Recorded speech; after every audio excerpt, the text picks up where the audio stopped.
Good morning students. अपने 12th lecture में हम पढ़ेंगे नेक्स्ट जो हमारा टॉपिक रह गया है वो है जीन मैपिंग। देखिए, आपके जो सिलेबस में हम अब तक पढ़ चुके हैं वो हम पढ़ चुके हैं ट्रांसपोजेबल एलिमेंट्स। इसके आगे जो दे रखा है वो है techniques of gene mapping and chromosome walking. तो एक लेक्चर में हम पढ़ेंगे जीन मैपिंग और दूसरे में हम पढ़ेंगे chromosome walking.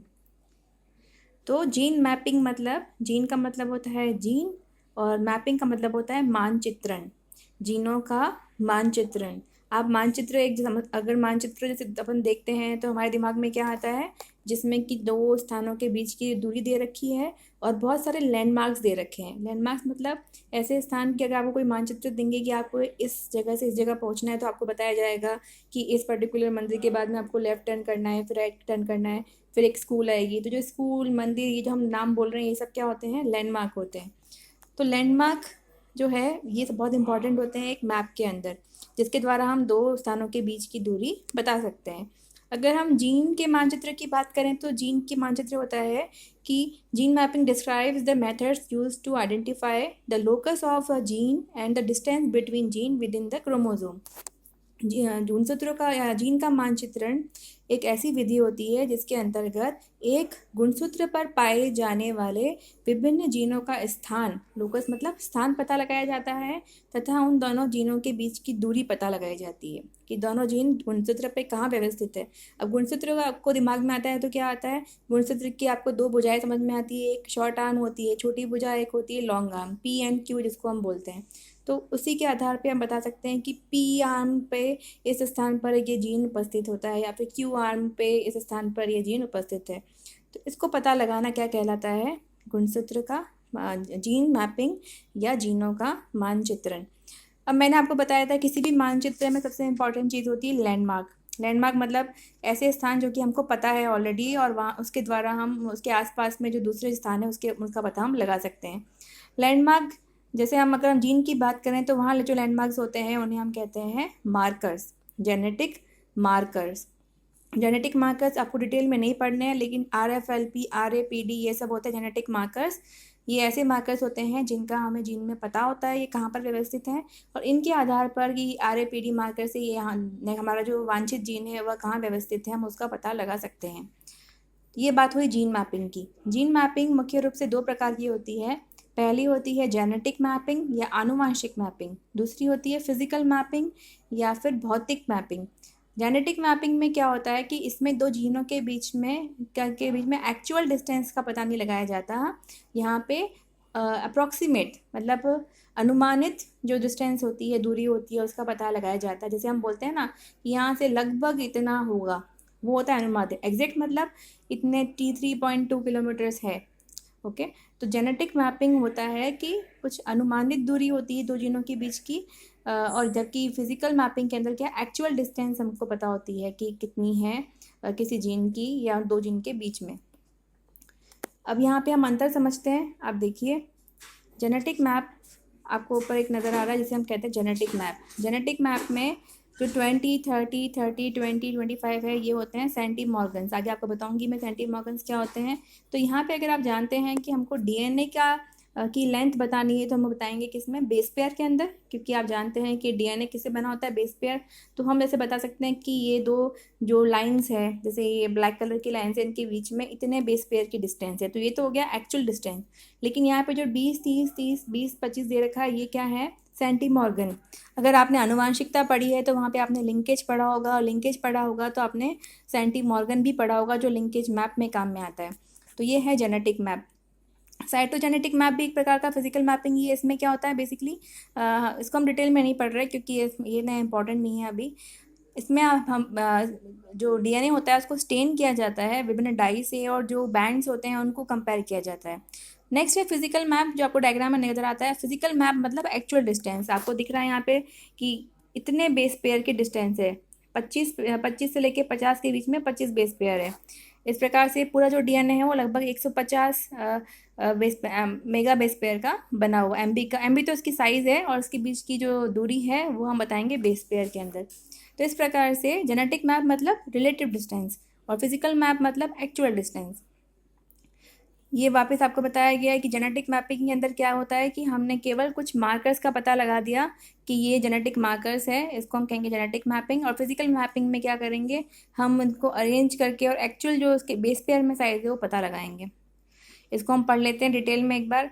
A genetic map is a type of chromosome map that shows the relative location of genes. मैंने बताया था आपको, यह एक प्रकार का क्रोमोसोम मैप होता है जो कि जीनों की अनुमानित या आपेक्षिक लोकेशन को बताता है। Linear description of genetic markers और genes in a specific order on the given chromosome with closely placed markers will inherited together more often. अब मैं आपको इसका एग्जाम्पल, इसको समझेंगे हम क्या बताया जा रहा है। इसका एग्जाम्पल होता है लिंकेज मैप। लिंकेज क्या होती है? लिंकेज आपने आनुवांशिकता में पढ़ा होगा कि लिंकेज जो वंशागति हम बोलते हैं, इसमें क्या होता है कि दो लक्षण, यदि दो जीन इतने पास में व्यवस्थित हैं कि वे उनकी वंशागति एक साथ में होती है, मतलब एक जनरेशन से दूसरे जनरेशन पे वो जीन हमेशा साथ साथ में जाते हैं, तो इसको हम कहते हैं लिंकेज। ओके, अब लिंकेज के आधार पे हम जेनेटिक मैप कैसे बना सकते हैं? पहले हम समझते हैं कि लिंकेज के सेंटी मॉर्गन क्या होता है और लिंकेज के आधार पे हम जेनेटिक मैप कैसे बना सकते हैं। एक चीज़ आप समझिए कि 1 सेंटी मॉर्गन, आपको दिख रहा है C for centi, M for Morgan. 1 centimorgan is that distance which allows 1% of recombination between the concern gene.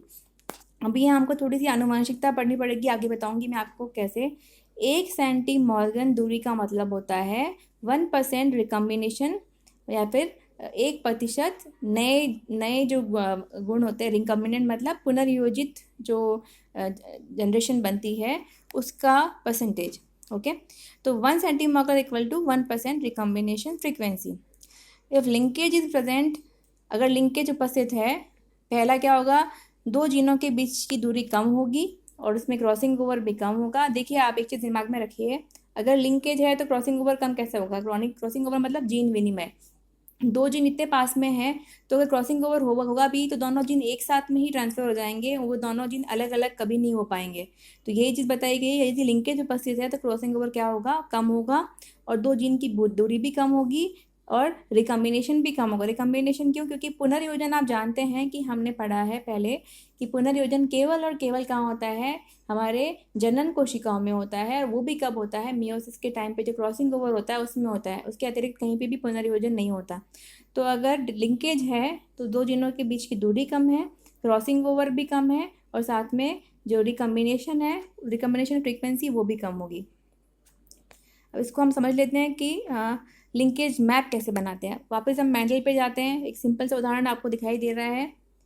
देखिए यहाँ पे एक जनरेशन है जिसमें है, हम ये एक क्रोमोसोम बता रखा है क्योंकि क्रोमोसोम के दो पेयर होते हैं, इसलिए हमने इसके दो, आप जानते हैं कि एक जीन के दो स्वरूप मतलब एलिल। तो यहाँ पे कैपिटल T है एक क्रोमोसोम पे और उसका जो पेयर है समजात गुणसूत्र है उस पर स्मॉल t है। उसी प्रकार से कैपिटल R है एक गुणसूत्र पे, उसके समजात गुणसूत्र पे है स्मॉल r। तो ये तो हो गया एक पेरेंट या एक जो उसका जिसका हम क्रॉस करवाएंगे इसके साथ में TTRR। तो capital T small t capital R small r, small t small t small r small r, ये दोनों हैं हमारी जो पेरेंटल हमने प्लांट लिए हैं वो। टी का मतलब आप जानते हैं टॉल मतलब लंबा, आर का मतलब होता है रेड। टी और आर दोनों क्या है, डोमिनेंट या प्रभावी लक्षण है, और स्मॉल टी और स्मॉल आर दोनों अप्रभावी लक्षण है जो कि होते हैं ड्वार्फ मतलब बौना एवं वाइट, वाइट का मतलब सफ़ेद। अब देखिए इन दोनों पर जब हम क्रॉस कराएंगे तो हमें क्या क्या कॉम्बिनेशन मिलेंगे। आप मेंडल का ही चेकर बोर्ड बना के क्रॉस करवा सकते हैं, तो आप देखेंगे इसमें हमको 4 प्रकार के कॉम्बिनेशन मिलते हैं। कौन कौन से मिलते हैं? पहला मिलता है T capital T small T capital R small R, TTRR। दूसरा मिलता है capital T small R small R. तीसरा मिलता है small T capital R small R. और चौथा मिलता है small T small R small R. अब आप केवल इतना देखिए कि ये जो 4 प्रकार के हमको प्लांट मिले हैं इसमें से पेरेंट के समान कौन सा पौधा प्लांट है। पेरेंट मतलब पेरेंट कौन कौन थे यहाँ पे, TTRR capital T small t capital R small r, मतलब टॉल और रेड और ड्वार्फ एंड वाइट, ये है पेरेंट। अब आप देखते हैं इसमें कि टॉल और रेड कौन सा है, फर्स्ट नंबर वाला है, लाइक पेरेंट लिखा हुआ है आगे, देखिए ये रहा। उसी प्रकार से सबसे लास्ट में जो है वो भी लाइक पेरेंट है। तो इसमें नए कौन से मिले हैं आपको, टॉल एंड वाइट। देखिए कोई भी पेरेंट टॉल और वाइट नहीं है, ठीक है। तो ये नया है। उसके अतिरिक्त ड्वार्फ एंड रेड, ये भी नया है, कोई भी पेरेंट ड्वार्फ और रेड नहीं है। तो अगर हम इसमें देखें कि कितने पेरेंट्स के समान हैं और कितने नए हैं, तो हम पाएंगे कि 50% तो हैं कि जो पेरेंट्स के समान है और 50% नए हैं। तो इसकी रिकम्बिनेशन फ्रीक्वेंसी कितनी आएगी? अगर हम निकालना चाहें तो ऐसे निकालने के रिकम्बिनेंट्स अपॉन टोटल। तो टोटल हम देख रहे हैं 4 है और नए कितने हैं? 2 है। तो 2/4 इंटू 100 करेंगे तो कितना आ जाएगा? हमारे पास में 50% आ जाएगा। तो इस प्रकार से हम निकाल सकते हैं रिकम्बिनेशन फ्रीक्वेंसी। तो यह इसकी कितनी आ गई? 50% रिकम्बिनेशन फ्रीक्वेंसी। तो हमने बताया था कि 1% रिकम्बिनेशन फ्रीक्वेंसी इक्वल टू 1 सेंटीमॉर्गन। तो यदि 50% रिकम्बिनेशन फ्रीक्वेंसी है तो कितना हो जाएगा? 50 सेंटीमॉर्गन।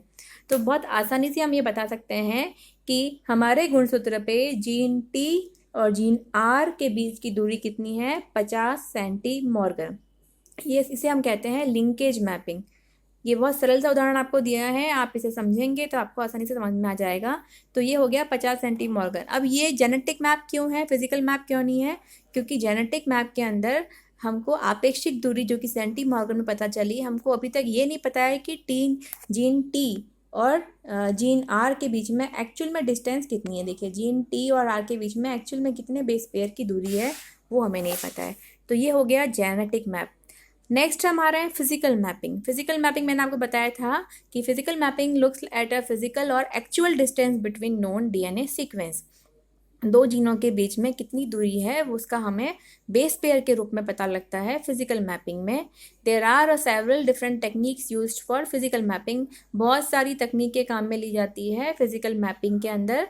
उदाहरण स्वरूप restriction mapping, fluorescent in situ hybridization mapping, sequence tag sites. आपको ये सब नहीं पढ़ने, केवल इनके नाम याद कर लेना। जैसे कि हमने जेनेटिक मैपिंग का एक उदाहरण पढ़ा था जो कि था लिंकेज मैपिंग, उसी प्रकार से फिजिकल मैपिंग का भी हम एक उदाहरण पढ़ेंगे जो कि है रेस्ट्रिक्शन मैपिंग। ये भी बहुत ध्यान से आप समझेंगे रेस्ट्रिक्शन मैपिंग में क्या करते हैं, क्योंकि आप जानते हैं इसमें वर्ड आ रहा है रेस्ट्रिक्शन, तो मतलब डीएनए को काटा तो जाएगा रेस्ट्रिक्शन एंजाइम के द्वारा। तो पहली चीज़ ये होगी, this uses specific restriction enzymes to cut an unknown segment of DNA at short known base sequences called restriction sites. इसके अंतर्गत रेस्ट्रिक्शन साइट्स पे किसी डीएनए को रेस्ट्रिक्शन एंजाइम के द्वारा काटा जाता है। अब जहाँ पे रेस्ट्रिक्शन एंजाइम काटेगा उस सिरे का तो आपको ध्यान है कि क्योंकि अगर हमने EcoR1 काम में लिया है तो वो तो GAA TTC को काटेगा, तो हमको पता है कि यहाँ पे जहाँ काटा है तो वहाँ पे तो सीक्वेंस ये है।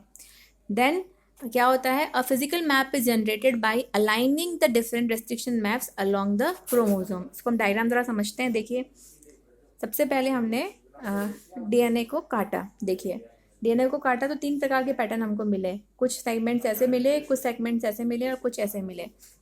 अब यहाँ पे हमने जीनों की ओवरलैपिंग आपको नज़र आ रही है 1, 2 एंड 3।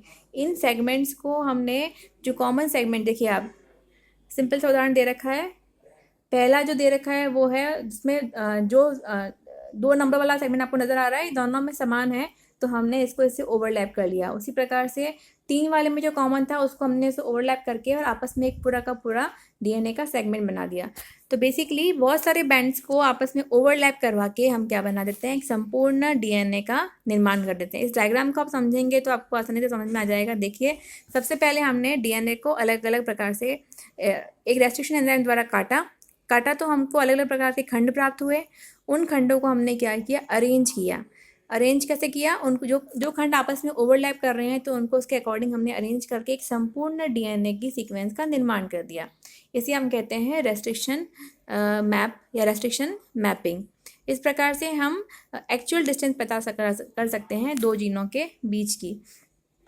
तो हमने जो आज पढ़ा genetic mapping and physical mapping, इसको हमने संक्षिप्त में समझा, जितना कि एक ग्रेजुएशन लेवल पे समझना चाहिए। तो आप इसे ध्यानपूर्वक समझें। धन्यवाद।